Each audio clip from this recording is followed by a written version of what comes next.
ময়দান যখন আল্লাহ কায়েম করবেন, প্রত্যেকটি মানুষ, একজন প্রতিটি মানুষ, এমনকি যত নবী রাসূল সবাই বলবে ইয়া নাফসি ইয়া নাফসি, হে রব আমাকে বাঁচান।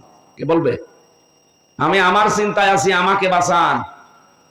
যেদিকে তাকাবে মানুষ সেই দিকে শুধু এই আওয়াজ শুনতে পারবে যে আমাকে বাঁচান, আমাকে বাঁচান।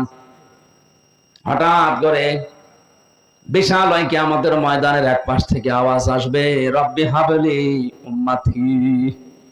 তিনি বলবেন না যে আমাকে বাঁচান, তিনি বলবেন আমার উম্মতকে বাঁচান।